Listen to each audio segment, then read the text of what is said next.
I don't know how you don't like Jason Kelce.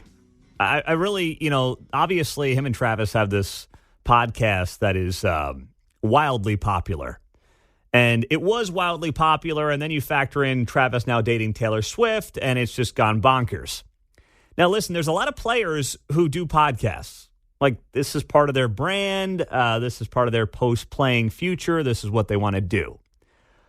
But a lot of them aren't good at it. Like, a lot of them are just not interesting. Some people's haters perceive this podcast to be successful simply because of the Chiefs and Taylor Swift. And that's not true. They're genuinely entertaining guys. And frankly, Jason is the star of that show. Travis is kind of like, the meathead, goofy sidekick. Jason is the brains of that operation. Kind of the straight guy, maybe, I think. Yes. But I think, to me, he's the guy that kind of sets the tone for the show. Yeah, everything pivots off of him. Yes. He's, as they would say in radio, he's in the power chair. Well, it's the older sibling dynamic, maybe. Yes. Right? Yes. That works in this case. It does work. Mm-hmm. And they utilize it well. No, I'm with you. I watch a lot of YouTube, and there are people out there, and I don't mind the people who don't speak well, but it's the ones who don't speak well that think they do or that they're funny. And yeah. Those are Tyreek Hill. Tyreek Hill. Is he one? Right. I haven't seen his, but yeah, those are the worst ones. So these guys are genuine. They're genuine. Mm-hmm. They're real. They keep the show moving. They have a great team around them, too, obviously, with all their social media clips. It's a good, like those guys in a previous generation would transition from football into TV or radio seamlessly. Like, they have talent at it. The show's not popular because of Taylor Swift or the Chiefs. The show's popular because they're actually entertaining and put on a good product and know what they're doing. It's natural because this same conversation would be going on at a table of 8 at Chili's. Yeah.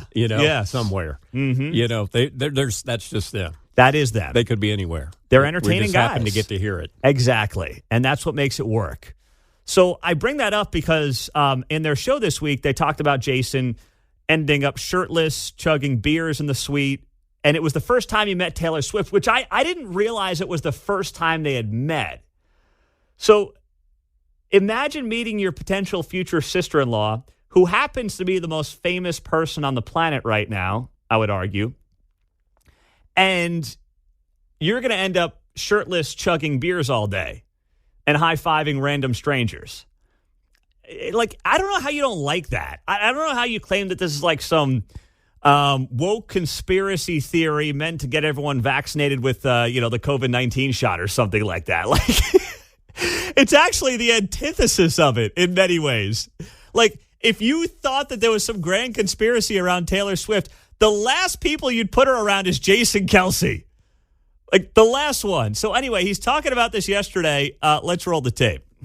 There was not enough cameras on the suite where you could see Kylie, though. I wanted to see her reaction to all of this so bad. I'm not going to lie. I gave Kylie a heads up. The moment we got into the suite, I said, I'm taking my shirt off and I'm jumping out of that suite. And she said, Jason, don't you dare. I was like, hey, just letting you know what's happening. I'm not asking for permission. I'm doing this. Once a Kelce man's determined, there's no stopping him. And she was already telling me to be on my best behavior because we were meeting Taylor. This is hilarious. I was like, Kylie, when I met you, the first day I met you, I was blacked out drunk and fell asleep at the bar. This is part of the charm. This is part of the Jason Kelce charm. I want to make my best first impression. This is my best chance. My best first impression is the worst impression ever, so I can just build Set from that that bar, point nice on. and Yeah, low. exactly. Like, how do you not respect a guy who literally... Now, listen, Jason Kelce's wildly successful in his own right. Pro Bowls, Super Bowls, made tens of millions of dollars as a center for the Eagles. But how do you not respect a guy who literally is about to meet potentially his future sister-in-law, who also happens to be a global superstar? And he tells his wife, yeah, if you think I'm going to be in my best behavior and not start chugging beers and taking off my shirt and hanging out with Bill's Mafia, you got another thing coming. I mean, I just everything about that is likable. Every single thing, because 99% of us would not be acting like that if we were about to meet Taylor Swift. We couldn't even spit out words. And he said he had about 20 beers before they got to the stadium. So, it was just on top of all that.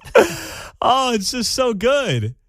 And it just makes me think, I mean, I was trying to think of any in my life where you either have this awkward or really strange first meeting with your soon-to-be significant other's brother, sister, future in-laws. I mean, how many of you have had those stories?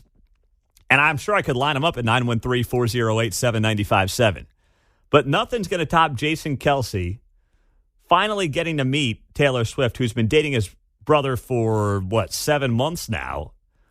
And his first impression is shirtless in a suite, chugging dozens of beers and high-fiving strangers and jumping into the stands.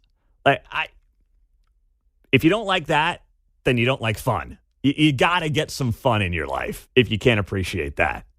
913-408-7957. Welcome in. It's great to be here on another misty, chilly, but at least it's not 4 degrees Thursday morning on KCMO Talk Radio 95.7 FM, and stream us on the KCMO Talk Radio app.